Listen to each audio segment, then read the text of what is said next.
desejo de a coisa estar diante sobre os seus pés. Neemias capítulo 13. Enquanto você vai achando aí, é uma honra, como eu já disse, mais uma vez, irmãos e amigos. E feliz por rever meu amigo aqui, Roberto, né?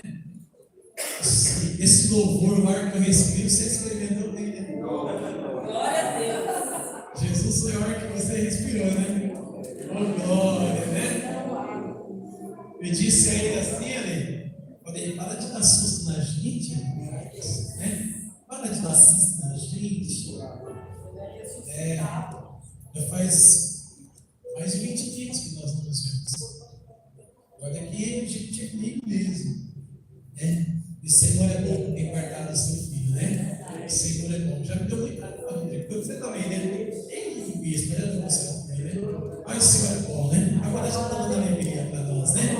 Todos os irmãos aí, Neemias capítulo 13. Nós vamos ler somente um trecho do versículo 13. Está escrito assim, Neemias 13, 13. Somente depois de Matanias, que está escrito assim, ó, porque se tinham achado fiéis. Amém? Diga para essa pessoa do seu lado, Deus está encontrando os fiéis. Vamos se assentar para o seu lugar. Queridos, quando nós, amados irmãos, estamos na presença de Deus, nós temos que aprender algumas coisas. Primeiro, Deus não necessita de nós para fazer o que Ele tem que fazer. Nós contribuímos para Deus operar, mas Deus não depende da nossa conduta ou da nossa caminhada para fazer ou para operar o poder dele. O que o Senhor está dizendo? O que eu estou dizendo é que o poder todo está em Deus. Amém. E se todo o poder está nele, nós muitas vezes nos limitamos a entender e a compreender a essência dessa grandeza do Deus a qual nós servimos. Eu estou dando essa abertura com você aqui porque o texto que nós lemos é um texto assim impressionante. Por que impressionante? Porque quem é de nós que nunca ouviu falar de Neemias? Quem é de nós que talvez não, principalmente agora quando chega neste período de eleições, nós vemos muitas pessoas começando a usar o nome Neemias para querer se favorecer na questão política, a usar a vida de Neemias como governador para querer então exemplificar a sua caminhada cristã. Mas quando nós olhamos para o texto de Neemias, nós encontramos aqui algumas lições. Primeiro, aqui há uma situação um pouco complexa. Para quem ainda não conhece um pouco mais apuradamente esse texto ou livro, eu sempre procuro dar um pano de fundo ou uma introdução de como estava a nação naquele período ou o que estava acontecendo. Cada um tem uma característica bíblica, mas eu gosto sempre de tentar ser didático, para que a compreensão ela seja então absorvida a todos. Quando nós olhamos esse texto a qual nós lemos, nós encontramos aqui uma nação de Israel que não estava bem das pernas, vamos dizer assim. Porque este período acabara então de acontecer a reconstrução dos muros de Jerusalém. Mas pouco antes disso, a nação estava em ruínas. Os muros estavam caídos. Já não havia mais adoração em Israel. Os levitas tinham ido embora. Os sacerdotes tinham abandonado os seus ofícios. As coisas não estavam caminhando bem, por quê? Porque o povo deixou de adorar a Deus. O povo havia deixado então de buscar a Deus e havia permitido com que tudo que era de fora adentrasse para dentro de Jerusalém. E quando a Bíblia então começa a falar de Jerusalém, nós temos que aprender aqui algumas lições. Jerusalém na Bíblia ela tem algumas representações. Jerusalém no Velho Testamento ela representa e ela demonstra o lugar a qual Deus escolheu para derramar a sua glória e ter um ponto de encontro com o seu povo. Eu vou aqui melhorar isso que eu estou dizendo para você. É como se Deus abrisse um mapa da terra naquele período e escolhesse um lugar e colocasse o dedo e dissesse assim: é aqui, neste ponto, que eu vou me encontrar com o meu povo.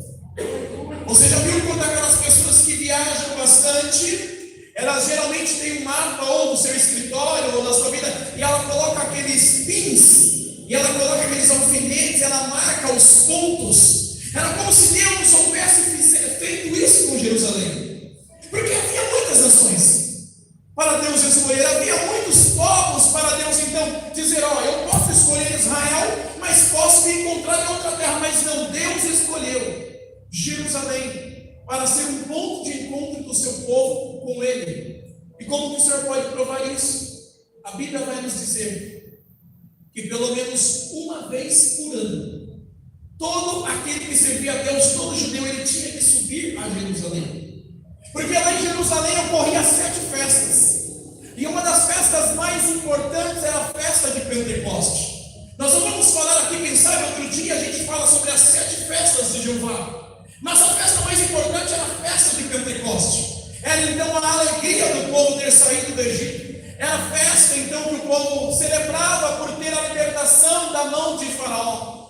E todas as vezes que o povo subia a Jerusalém, a Bíblia vai dizer então que Deus visitava o seu povo. Nós vamos encontrar isso então quando a primeira vez que o templo é construído. Quando no livro de Crônicas, no capítulo 7, nós vamos encontrar o texto dizendo: e acabado Salomão de orar, desceu fogo do céu e encheu toda a casa, a qual ninguém poderia se ver. Ou seja, a Shekinah de Deus tomou conta do ambiente, porque era o momento de Deus se encontrar com o seu povo. Jerusalém então representava o lugar aonde Deus havia escolhido para ter um ponto de encontro.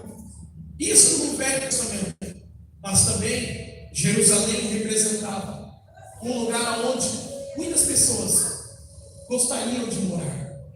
Jerusalém era uma cidade onde as pessoas queriam estar. Por quê? Porque era mais fácil estar próximo ao sacerdote, era mais fácil estar próximo ao templo, era mais fácil estar ali por causa do comércio, dos negócios que corriam, era mais fácil, cidade grande naquele período.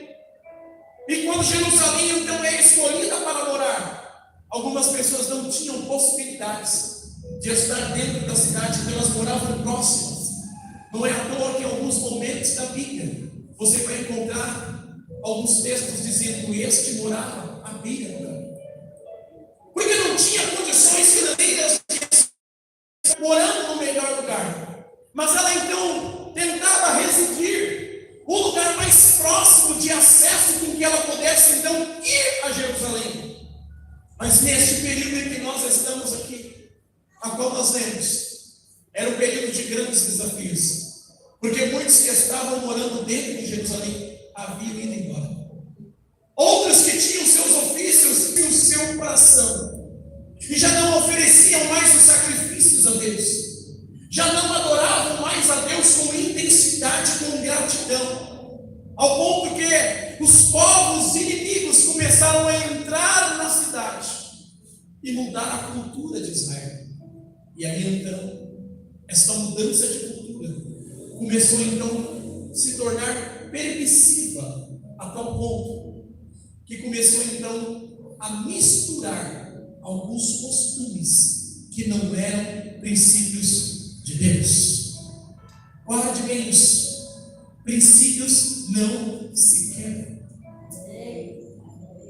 princípios são inegociáveis, princípios não se substituem, princípios são pilares estabelecidos pela palavra de Deus. Eu posso até mostrar para você aqui rapidamente alguns princípios bíblicos. Princípio da oração não se negocia, princípio do temor a Deus não se negocia, princípio de adorar a Deus não se negocia, princípio da família não se negocia, Princípio de amar a Deus acima de todas as coisas e ao próximo como a si mesmo, não se negocia. São pilares que a Bíblia nos ensina e nos instrui, e é inegociável isso. Mas quando está aqui neste período, Jesus invadir, destruir a cidade, roubar os utensílios do templo, levaram tudo embora e virou aquela bagunça. E Deus olha para dentro de Jerusalém e procura alguém e não encontra, porque os sacerdotes já não faziam mais o seu ofício, os levitas já não tocavam mais os seus instrumentos, já não tinha mais a adoração na integridade como Deus havia determinado. Deus olha para Jerusalém e não encontra ninguém lá. E o que Deus faz? Deus usa alguém fora de Jerusalém, dentro do palácio do rei.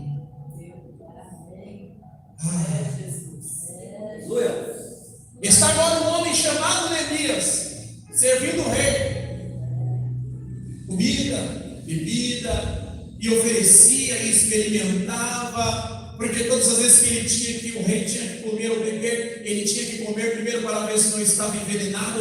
Então ele estava servindo o rei. Mas quando Neemias está ali, alguém chega nele e diz assim: porventura, Neemias, você está sabendo como está a cidade dos seus pais?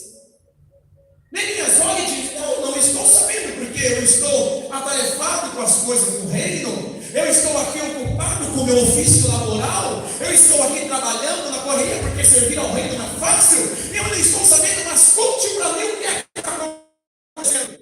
E aquela pessoa começa a dizer: olha, Jerusalém deixou de ser segura, Jerusalém já não tem mais culto de adoração, Jerusalém já não tem mais entrega de Deus, não tem mais nada Jerusalém. Neemias então fica angustiado, entristecido, porque começa a passar pela memória dele algumas lembranças que ele teve no seu lugar, aonde ele nasceu e cresceu. Existe aqui, a bispa é da área, algumas pessoas que vai talvez até ser mais exemplificadas, exemplos melhores do que eu. Na neurociência e na psicologia, existem algumas coisinhas chamadas memória afetiva. O que é memória afetiva? São lembranças que nós temos de momentos ou bons ou ruins. São lembranças que nós temos muitas vezes da infância, em algumas fases da vida, que aquilo nos marca de tal forma, ao ponto que nós vamos passar a vida inteira e não vamos nos esquecer daqui. Por mais que foram lembranças ruins, nós vamos nos lembrar, vamos saber que aquele momento foi difícil, mas nós ainda lembraremos, mesmo que perdoamos, mesmo que nós lembraremos. E da mesma forma teremos lembranças boas. Lembranças boas são aquelas lembranças que muitas vezes nós temos quando na infância, o bolo da mamãe, da vovó, aquele momento de passeio de família, momentos importantes do primeiro aniversário, de comer naquela festa ou daquela viagem maravilhosa, são memórias afetivas. Então, a lembrança de Neemias naquele momento, o pastor Saulo ativa. E ele começa a se lembrar como era Jerusalém, e ele começa a ver a cena do filme que a pessoa descreve como está Jerusalém. Ele lembra-se como estava a cidade da sua infância, e ele agora começa a ver como a cidade está em ruínas. E aquilo então começa a incomodá-lo, a tal ponto que Neemias sai inquieto. Você recebeu aquela notícia que deixa você impactado, e você não consegue sair, para você muitas vezes chorar, você se entristecer, e você tem que continuar no seu ofício, e aquilo te incomoda. Eu sei que algumas pessoas já passaram por isso. Não é à toa que quando em Provérbios vai nos dizer assim, que o coração alegre formoseia o rosto, mas a tristeza o espírito demonstra. Neemias então sai entristecido com aquilo, Roberto, e ele está de novo para servir o rei. Cabisbaixo, serve o rei olha para ele, e talvez o rei pensa com ele assim: Neemias não está bem. A Bíblia não diz isso, mas quando você lê o texto bíblico, você vai encontrar isso. O rei então chama Neemias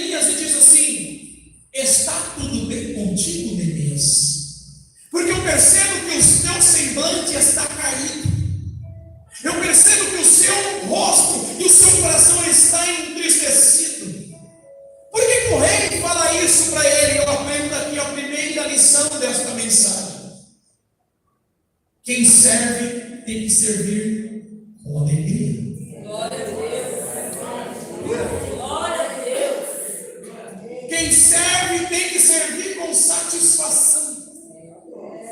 Neemias servia ao rei, mas ele servia com alegria. E no primeiro momento em que ele se encontrou com a dificuldade, o rei logo percebeu como ele estava. Sabe o que era isso? Nos demonstra que Neemias tinha um certo grau de afinidade com o rei. Ele não era somente um trabalhador, ele também era alguém que tinha afinidade. Ele servia como se estivesse servindo ao Senhor com alegria, com satisfação, com gratidão. E quando o rei então percebe aquilo, chama Neemias, e Neemias então fica ali meio que sem saída, porque ele não podia deixar de responder ao rei.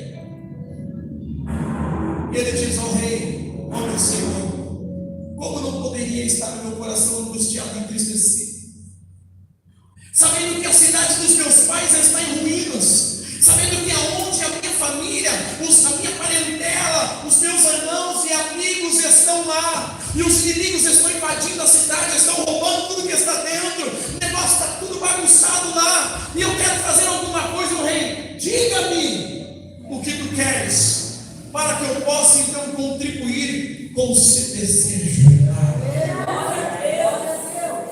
Preste atenção no que eu vou lhe dizer, algo importante. Quando Neemias então ele expressa o pedido que o rei havia feito a ele, ele faz uma coisa que muitas vezes nós não percebemos. Ele aproveita a oportunidade dada. Pastor, o que eu estou dizendo para você é: Deus muitas das vezes nos proporciona oportunidades e nós deixamos escapar pelos mãos dos nossos dedos. O que eu quero trazer a você nesta noite é: ei, esteja atento, esteja rápido, esteja com os ouvidos abertos, porque Deus vai abrir oportunidades para você. Quando Neemias então ouve aquilo e fala: é agora que eu preciso, é agora. Então ele diz ao rei: eu gostaria de ir lá, eu queria ir na cidade. Agora preste atenção, Neemias não era guerreiro, Neemias não era o soldado top, Neemias não era o cara, ele simplesmente queria contribuir de alguma forma para trazer melhoria aonde estava desorganizado.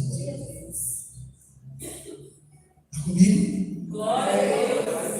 Deus não procura habilitados, Deus procura corações disponíveis. Amém. O rei ouve aquilo e diz: tudo bem, Neemias, e o que mais você precisa? Ele diz ao rei: eu preciso de liberação de passagem, eu vou atravessar algumas províncias, eu preciso de algumas cartas, eu preciso de autorização, porque eu tenho algumas fronteiras a atravessar. O rei diz: tudo bem. E o rei dá as cartas para ele. Você talvez conheça esse cara. Ele sela com seu anel, carimba e diz: pode ir, tem mais, você não vai sozinho. O rei envia algumas pessoas, uma comitiva para estar com ele, e diz: você vai tranquilo, porque os soldados do palácio estarão com você. Quando Neemias chega na cidade, atravessou todas as fronteiras. Quando ele chega lá, Neemias não foi resolvendo o problema direto. Preste atenção no que eu vou lhe dizer. Neemias não foi já querendo resolver tudo. Algumas pessoas se perdem pelo meio do caminho, porque elas querem resolver tudo da noite para o dia. Elas pegam o problema todinho, pegam uma caixa de sabão em pó que está no armário, joga dentro da máquina, bate tudo e fala: agora eu vou resolver. Não é. Espere o momento adequado para resolver alguns problemas. Pastor, o que o senhor está dizendo? Neemias então chegou com todo mundo, Alessandra, reuniu os líderes daquele período, e ele disse assim: o que é que está acontecendo? acontecendo na cidade. Ele já tinha sabido, ele já tinha ouvido, ele já tinha recebido a notícia, mas ele precisava ouvir de quem estava dentro. Ele ouve o relato. A Bíblia vai nos apresentar e vai nos dizer que ele não fala nada. Ele não procurou um culpado, ele não procurou acusação, ele não julgou ninguém, ele apenas ouviu. Muitas vezes nós não adquirimos ou não alcançamos algumas coisas, porque nós começamos a usar aquele termo que não cabe a nós cristãos, mas é uma linguagem popular, chamado vamos à caça às bruxas. Vamos caçar um culpado, um bode expiatório. Vamos descobrir aonde é, quem é que causou o problema. Começamos então a querer uma resposta para aquilo. Neemias não fez. Ele ouviu, pegou tudo aquilo que ele ouviu, e a Bíblia vai nos dizer então que no mesmo dia, na madrugada, Neemias sozinho sobe no seu cavalo, vai para o lugar mais alto de Jerusalém, coloca o seu cavalo ali e ele começa a olhar para os céus e orar a Deus e dizer: ó Deus, o Senhor tem visto como está a situação de Jerusalém. Eu não sou alguém tão preparado para isto, mas o Senhor me trouxe aqui. Aí ele faz a oração magna, ele diz: dai-me sabedoria para poder direcionar esta situação. A segunda lição que nós aprendemos aqui é: quando temos um grande problema, um pequeno problema, o caminho principal é a oração, o caminho primordial é a oração. Temos que levar diante de Deus as nossas queixas, levar diante de Deus os nossos problemas. Neemias então leva diante de Deus. Ele sabia, ele tinha equipe, ele tinha soldado, ele tinha ordem do rei, ele tinha carta do rei, mas tudo isso não funcionaria se ele não fosse para a oração. Não. O que o Senhor está dizendo, pastor? Nada vai funcionar com diploma, nada vai funcionar com conhecimento, nada vai funcionar com a teologia, nada vai funcionar com dinheiro, nada vai funcionar com a influência política secular, nada vai influenciar se você não for para a oração. Tem que ir para a oração. Deus vai para a oração, e quando chega lá, ele entende a instrução de Deus. E no dia seguinte ele reúne todo mundo novamente. E quando ele reúne todo mundo, Rodriguinho, agora é a vez do homem de Deus falar. Eu aprendo aqui algo extraordinário. Quem anda na dependência de Deus sabe ouvir, mas também sabe falar. Quem anda na dependência de Deus tem hora para se calar, mas tem hora para falar. Você vai encontrar na Bíblia um determinado período onde o exército da Síria cerca o povo de Israel. Senaqueribe está dizendo: vamos matar. Deus olha então para o homem de Deus e diz: fique quietinho, parai e está em pé, e veja o livramento que o Senhor Deus nos dará. Este é o momento do homem de Deus ficar quieto. Mas também temos o tema da campanha. Tem hora que nós temos que dizer e ouvir Deus dizer: clama a mim e responder-te-ei e anunciar-te-ei coisas grandes. Ei, qual é o momento que você está vivendo? O de ficar quieto ou o de clamar? O de ficar quieto ou ir de encontro ao inimigo e fazer como Davi? Quem és tu, incircunciso, para querer afrontar o Deus de Israel? Tem hora que temos que calar, mas tem hora que temos que falar. Neemias agora estava no momento de falar. E quando ele chama os homens, os líderes, ele separa por ofícios. E a Bíblia vai dizer então que ele separa os homens e diz: nós vamos restaurar esta cidade. Todas as portas em primeiro lugar. Nós vamos reparar os muros, vamos fechar as brechas, vamos tirar toda a entrada que não é para ter, vamos tirar então todo lugar que o inimigo está adentrando na cidade, vamos bloquear tudo e vamos nos preocupar, não com o que está do lado de fora, mas vamos nos preocupar com o que está do lado de dentro. Olhe para essa pessoa do seu lado, está na hora de você olhar para dentro de você e começar a se preocupar com aquilo que está aí. A Bíblia vai dizer então que enquanto os muros estavam caídos, as portas derrubadas, estava tudo daquele jeito, Sanbalate, Tobias e Gesem nem apareciam na história. Era normal eles estarem. Por quê? Porque a brecha, a porta estava aberta, estava escancarada. Lugar que não tem porta demonstra que não tem regra. Lugar que não tem, então, fundamentos, ou seja, limites, demonstra que qualquer um pode mandar. Vira a casa da mãe Joana, cada um faz o que quer. Mas quando tem uma porta, tem uma tranca, tem uma regra, tem uma norma, as pessoas vão olhar e vão dizer: eu não posso falar qualquer coisa, eu não posso decidir qualquer coisa, porque existe um limite, e o limite é a porta. O que Deus me trouxe aqui para dizer para algumas pessoas é: está na hora de fechar a porta, está na hora de fechar a porta, está na hora de fechar a porta, meu coisas. O que é fechar a porta, pastor? Eles começaram a dizer: o que vem de fora não pode dominar o que está aqui dentro. O que vem de fora não pode dominar o que está aqui dentro. Está comigo? Está comigo? E eles começaram a fechar todas as portas. Aí eu encontro aqui uma coisa maravilhosa, que eu acho que é só comigo que acontece, com ninguém aqui mais acontece.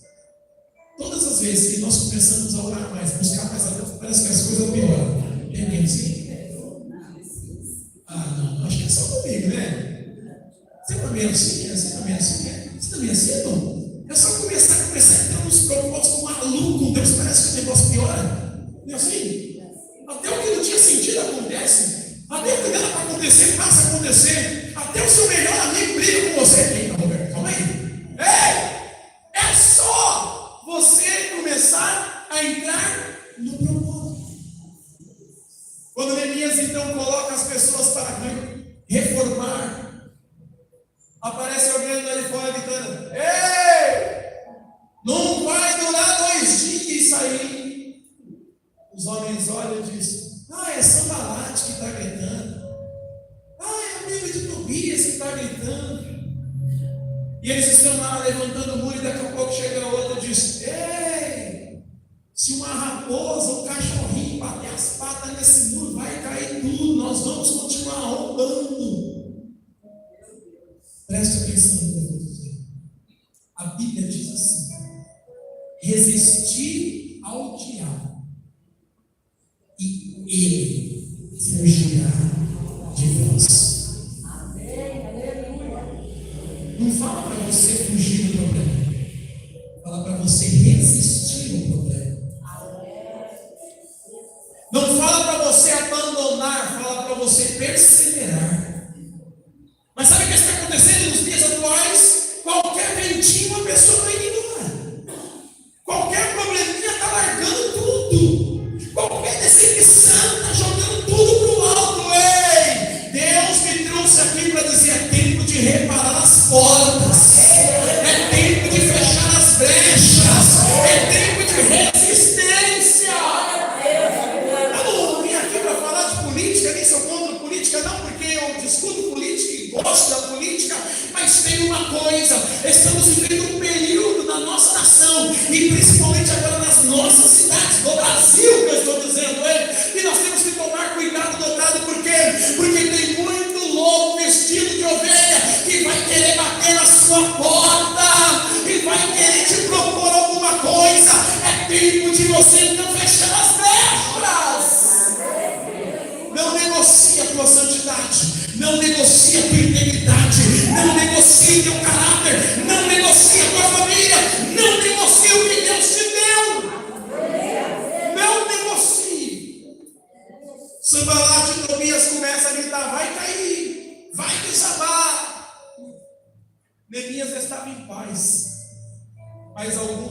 fora. Os homens começassem a trabalhar, aprenda algo aqui específico. Eles tinham um ofício de área laboral, mas também eles tinham um ofício espiritual. Deus quer nos usar aonde nós estivermos. Não importa se é na casa, na faculdade, na escola, não importa o lugar que nós estivermos. Deus quer nos usar aonde nós estivermos. Não era tempo deles ficarem ali discutindo: por que eu tenho que ficar aqui, por que eu tenho que subir muro, por que eu tenho que carregar placa, por que eu tenho que... Não era tempo, era tempo de eles fechar as brechas. 52 dias, Jerusalém foi estabilizada e reconstruída as placas. Neemias vê aquilo, fica feliz. Sambalate não apareceu mais, Tobias também não apareceu mais. Neemias pega a mochilinha, coloca nas costas e ele volta para dentro do palácio. Terminou o ofício, voltou para o seu trabalho, voltou para a sua casa. Se a gente olhar aqui algo por trás disso tudo, Neemias estava dentro do palácio, comendo da mesma comida do rei, bebendo no mesmo copo do rei, desfrutando de todas as iguarias do rei. Tinha a melhor vida que um cidadão daquela época poderia ter, porque ele morava dentro do palácio, e ele abriu mão de tudo para ver o lugar onde Deus se manifestava, se restaurava. Aprendo outra lição. E muitas das vezes nós queremos ver agora, nós não queremos aprender de nada. Nós queremos ver a presença, mas não queremos abrir mão de alguma coisa. Neemias abriu mão de tudo. Ele poderia muito bem agora, depois que tudo estava reformado, Jerusalém estava estabilizada. Neemias poderia muito bem dizer assim: agora, Deus que me enviou aqui, eu vou me tornar governador desse lugar. Se não fosse eu, nada seria mudado aqui. Não. Ele pegou a malinha dele, o cavalo, os homens, e vou voltar para o palácio. Porque eu vim aqui trazer restauração, não vim aqui em busca de carne. Eu vim aqui buscar a resposta de Deus para o povo. Eu não vim aqui em busca de alguma coisa. Não era troca, era gratidão e servir. Quando ele volta para dentro do palácio, eles fecharam as brechas dos muros, mas não fecharam as brechas da mente. Preste atenção no que eu vou lhe dizer nesta noite. A cidade estava cercada. As portas estavam cada uma no seu devido lugar. Estava tudo funcionando de forma física.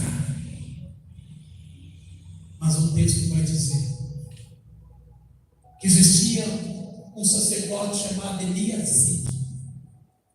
Eliasibe tinha uma certa amizade com o acusador que estava do lado de fora, chamado Tobias.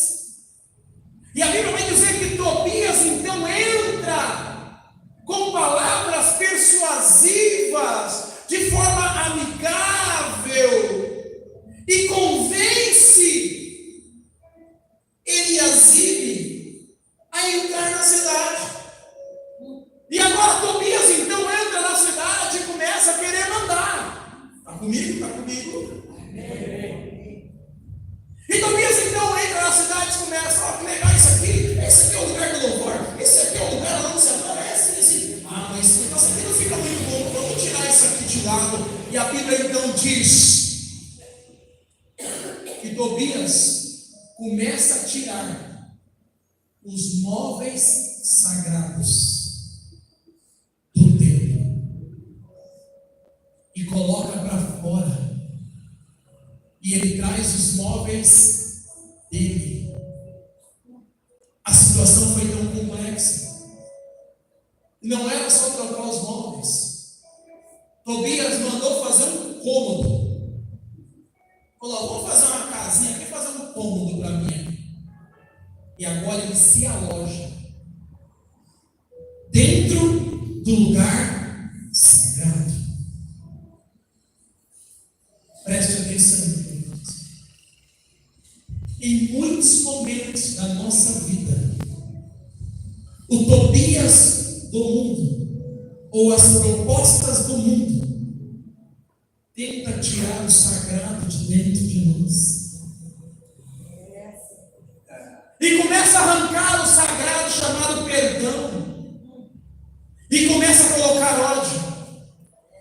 Começa a arrancar de dentro de nós a alegria e coloca a tristeza. Começa a arrancar de dentro de nós a satisfação de servir a Deus e coloca a murmuração. E aí então começa a se alojar dentro de nós. E aí aonde havia a glória de Deus, já não tem mais satisfação de ter glória. Porque tirou tudo que era bom. Presta atenção no que eu vou dizer. O nosso coração não é caçamba para carregar em tudo. Nós não somos pessoas que devem carregar defunto. E o que eu digo carregar defunto é carregar coisas mortas, coisas que já passaram, mágoas, dores, angústias. Tobias entra no lugar santo e se aloja. Certo dia eu preguei uma mensagem em um determinado lugar em que eu disse assim: não adianta céu na igreja e inferno em casa. A igreja se torna um refúgio. Eu tenho que ficar dentro da igreja, porque se eu não estiver dentro da igreja eu estou mal. Ei, não é isso não. A igreja tem que ser uma extensão da tua casa. A tua casa tem que ser glória de Deus, como é na igreja. Tobias entra dentro do lugar sagrado e toma conta do ambiente. Ele dita as regras, tirou o que era santo, colocou o que era profano, fez um cômodo lá, se alojou. A Bíblia diz que ele fez uma câmara, um quartinho. Para fazer um quartinho tinha que ter porta. E para ter porta tinha que ter chave. E só tem chave quem manda. É igual não. Às vezes nós estamos assim. Dizemos: Deus pode fazer de tudo. Mas nisso aqui Deus não pode mexer. Nesse negócio aqui não. Se começar a falar disso, eu levanto e vou embora. Ei! Não permita com que o Tobias tire de você, extraia de você aquilo que é sagrado. Aí é uma pergunta a se fazer: o que é o sagrado de Deus para você? Qual é o propósito de Deus na tua vida? Tem alguns que já perderam o sagrado chamado ministério, chamado dons, talentos, porque deixou com que Tobias dominasse o ambiente. Mas nesta noite eu vim aqui como um Elias da parte de Deus para dizer para você: é tempo de voltar. Elias está dentro do palácio, fazendo tudo que tinha que fazer na sua vida pessoal. E Jerusalém tinha característica de lugar sagrado, portas restauradas, aparência de lugar onde Deus se manifestava, mas dentro do lugar havia algo que não estava ajustado, aprumado, alinhado.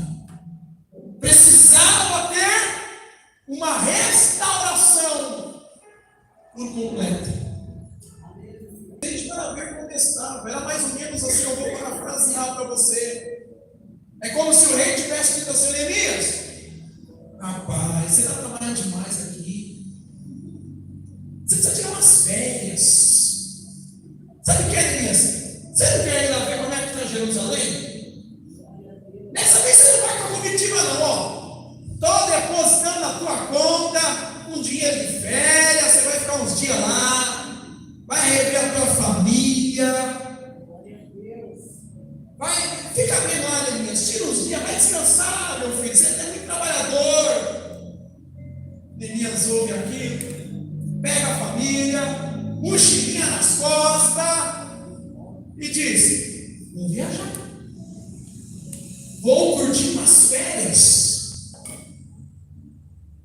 Mas quando Elias chega em Jerusalém, começa a conversar com tudo bem, Neemias, tudo bem, conversa. De repente Neemias se depara. A memória afetiva dele, lembra disso? A memória afetiva dele, de novo, é ativada. E vem uma lembrança dele, pastor Saulo. A última vez que eu estive aqui, não tinha este cômodo. A última vez que eu estive aqui, não tinha esta câmara. E ele começa a relembrar novamente tudo o que ele fez. Porta tal, lugar tal. Mas não tinha isso. Ele diz então: vem aqui, por favor. Isso aqui estava aqui? Porque não. Isso aqui pertence a Jerusalém, este cômodo? Alguém diz: não pertence. E ele fala: mas quem ordenou que fizesse? Sabe o que é, Neemias? Depois que você foi embora, as coisas ficaram assim mais favoráveis. Tobias se mostrou assim favorável, pegou um certo ciclo de amizade, e ele conseguiu fazer esse cômodo para morar aqui dentro. Preste atenção. Aquele mesmo que estava dizendo que não ia dar certo, agora era morador no lugar em que ele mesmo criticou e lutou para que não fosse reconstruído. O adversário do lado de fora conseguiu entrar pela porta da frente e se alojar dentro do ambiente sagrado. E detalhe, ele não só se alojou, como também tirou tudo que era importante. E você sabe o que era importante? Existia os móveis, os utensílios sagrados. Ele retirou o candelabro, a mesa da preposição. Ele tirou o lugar onde se oferecia sacrifício. Ele foi tirando as coisas que eram sagradas. Os pêndulos das cortinas. O candelabro na Bíblia representa a presença do Espírito Santo. A mesa da preposição representa a ceia. O altar de sacrifício representa o lugar onde há arrependimento e perdão. Ele tirou tudo aquilo que estava do lado de dentro, que era santo, e colocou coisas de outros deuses. Nos dias atuais, o Tobias, Satanás, o mundo, está tentando nos enganar que não é necessário mais nos cearmos. Está tentando nos enganar que não é mais necessário nós sermos cheios do Espírito Santo. Está tentando nos enganar dizendo que você não precisa se sacrificar, você não precisa se arrepender, você não precisa mais orar, você não precisa mais buscar a Deus. Vai roubando, e vai roubando. E a gente vai aceitando. Vai tendo aquilo como normal, o novo normal, natural. Neemias olha e diz: como permitiram com que Tobias fizesse isso aqui? As pessoas ficam sem resposta, ficam sem entender. E Neemias então diz: Abra isso. E vamos derrubar tudo.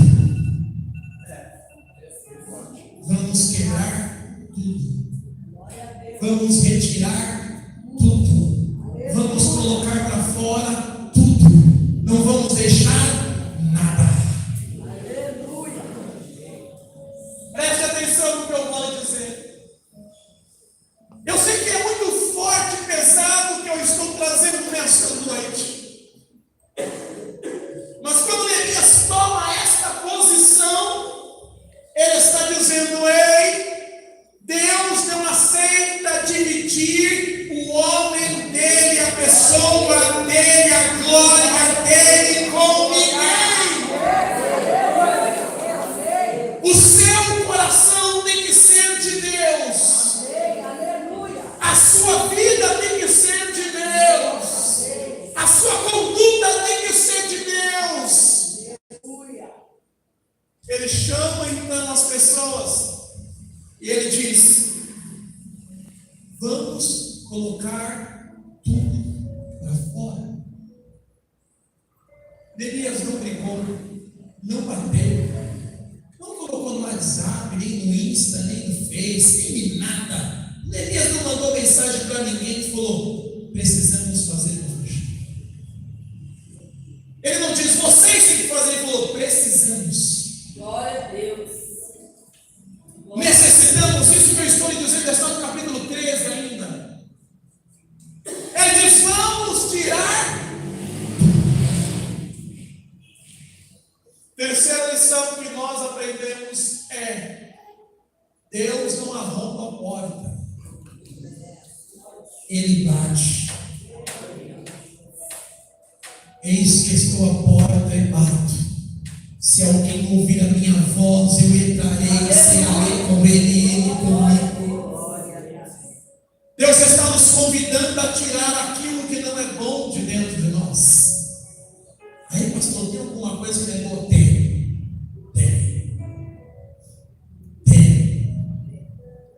Porque sempre, quem é de nós que não tem vontade de pegar aquela pessoa e torcer o pescoço dela? Acho que é só o pai de Suzano, para cá não. Acá todo mundo é assim, abençoador. Quem é de nós que já passou aquele período de sofrimento e teve vontade de abandonar tudo? Deus está nos chamando para tirar de dentro de nós. Não devemos permitir, porque no Velho Testamento, lembra? Jerusalém era um lugar onde Deus marcou para a glória dele. No Novo Testamento, o nosso coração já é a representação de Jerusalém, aonde Deus então nos preenche com a presença dele. Aonde você pode afirmar isso, pastor? A Bíblia vai dizer que nós somos templo, morada do Espírito Santo de Deus.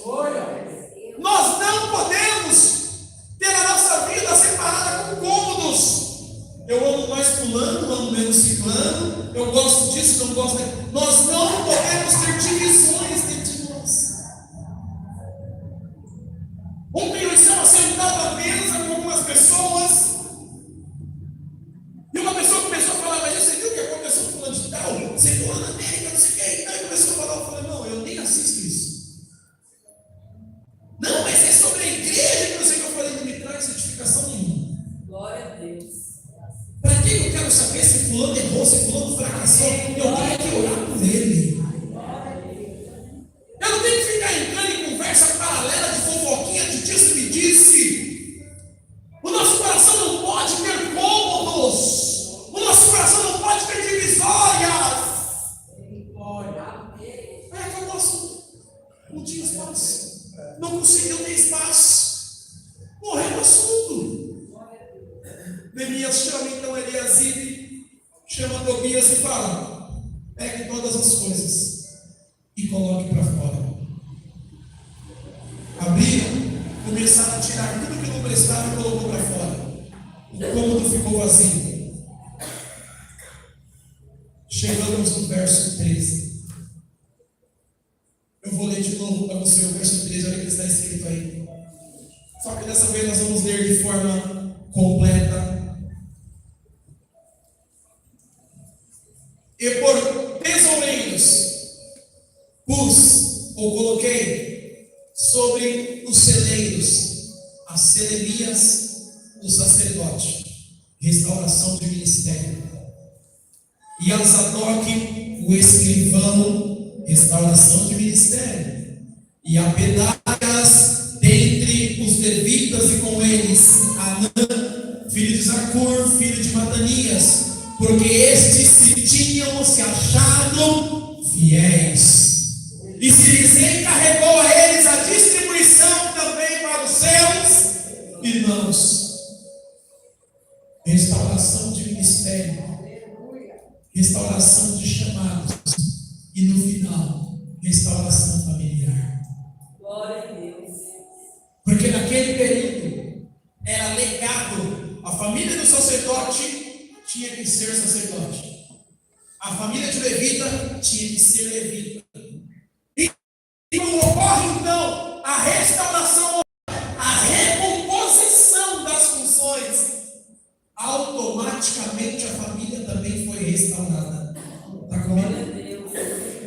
Quando colocou cada um no seu devido lugar, automaticamente Deus estava dizendo: não é só o sacerdote, mas é também a família. Não é só o levita, mas também a família. Não. Se você pegou, meu irmão, a sua decisão vai trazer restauração na tua casa.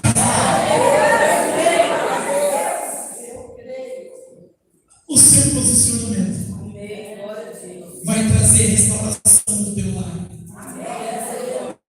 E as pessoas foram colocadas porque eles foram fiéis. Eles não foram colocados porque eles eram amigos, porque eles eram felizes. Não, eles foram colocados porque eles foram fiéis. Quando coloca então para fora Tobias, quando coloca para fora Eliasibe, ficou aberto, abriu vagas, tirou o que não prestava e falou: vamos começar de novo.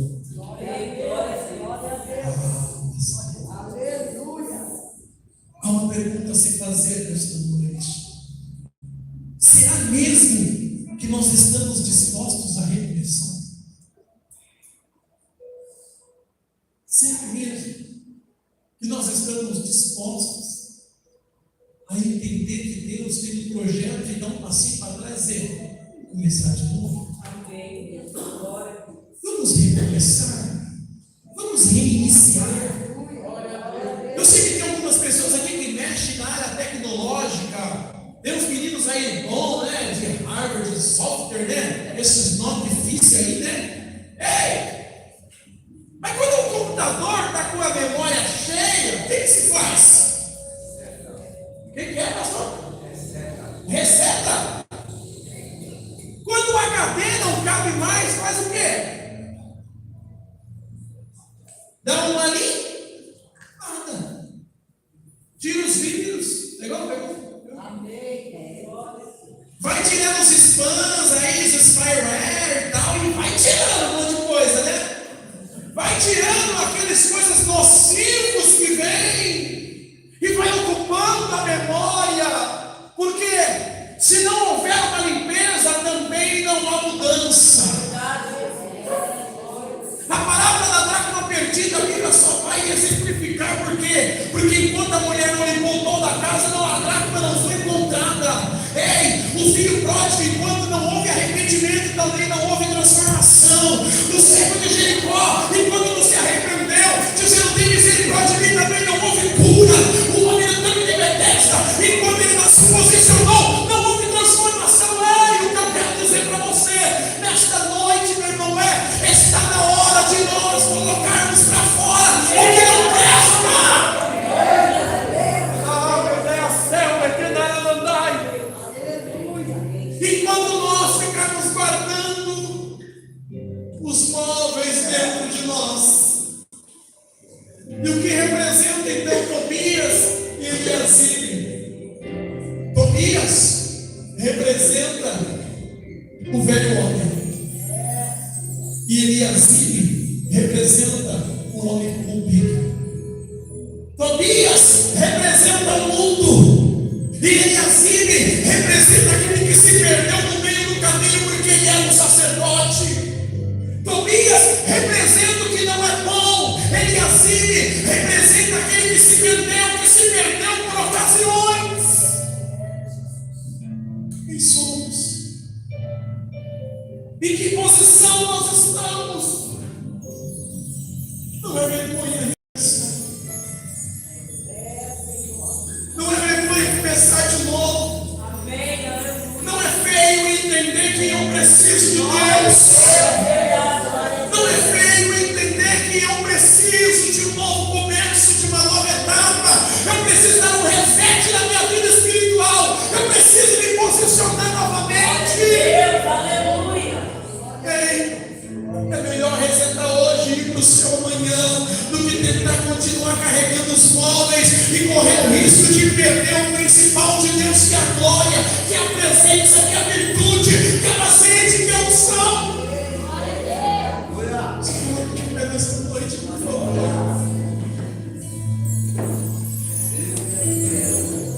O texto vai dizer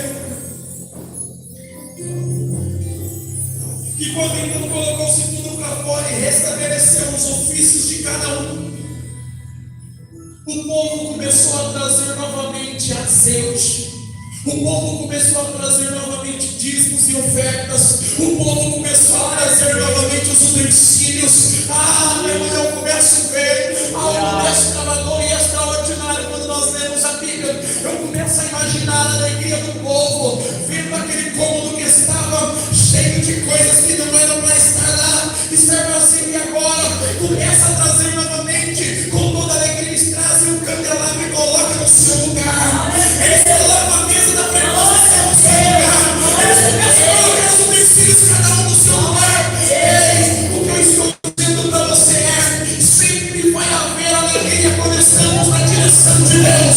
Sempre vai haver alegria quando estamos no propósito.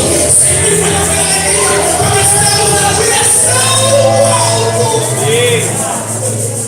Meu Deus, a glória de Deus liberada aqui nesta noite. Quando Eliasibe então sai, Tobias sai, Deus estava dizendo: eu estou abrindo espaço para novos começos. Eu estou levantando novas levitas.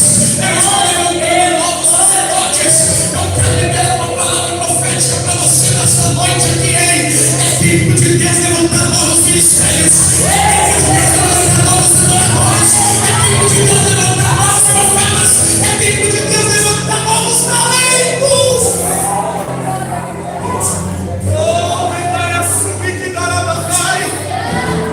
Quando eu olho para isso, irmão, quando a gente começa a dizer sobre a glória do templo, a glória da segunda casa nunca ocorreria se isso não tivesse acontecido antes. Se isso não tivesse acontecido antes, é necessário nós olharmos para dentro de nós.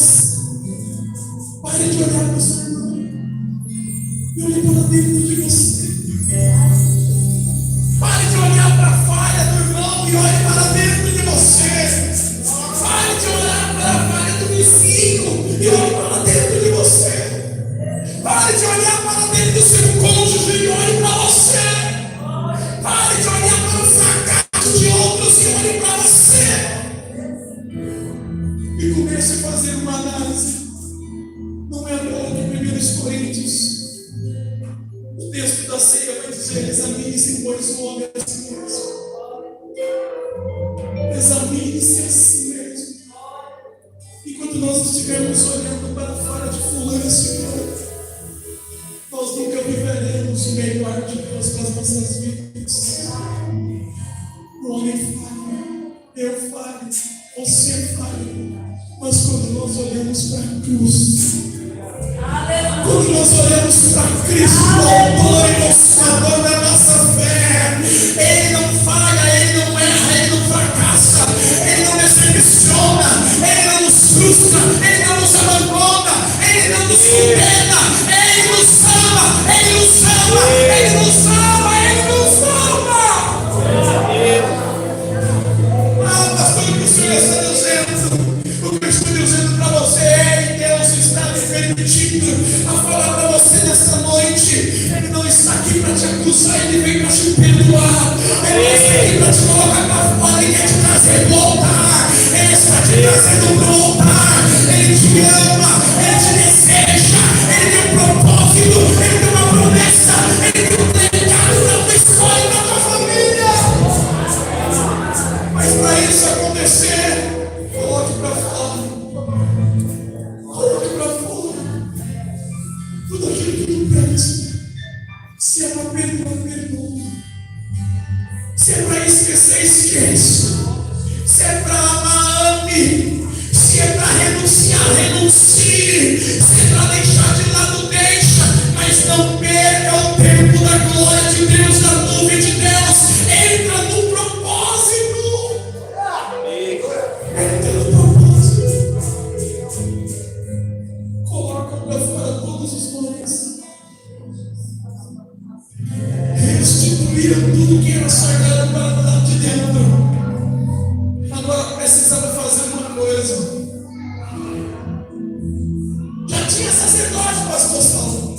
Já tinha levita. Já tinha cada um a sua função. O povo já não sabia mais o que era adoração. O que faltava? Aleluia. Agora que estava tudo restituído, cada coisa no seu devido lugar, ocorre então um culto de adoração. Glória a Deus. E a Bíblia então vai nos exemplificar que o povo se alegrou de tal forma que a glória de Deus foi tão intensa. O texto vai nos dizer que o povo então começaram então a vivenciar a reforma do sábado, porque eles já não guardavam mais o sábado. Eles começaram a restabelecer os princípios perdidos. Sabe o que é isso? Quando o que é sagrado está no lugar que é para estar, o princípio é restabelecido. Quando o que é santo está no lugar que é santo, o princípio é restabelecido. Quando o que é chamado está no propósito para o qual foi chamado, o princípio é restabelecido. O que eu estou dizendo para você é: continue dentro do princípio que Deus te chamou, e você vai ver as promessas de Deus se cumprir. Ontem a mesma pessoa pensou para essas pessoas, alguém disse assim: nossa, pastor, você está voando, hein? Você está dizendo que eu falei, não estou voando, eu estou vivendo a promessa que Deus me fez.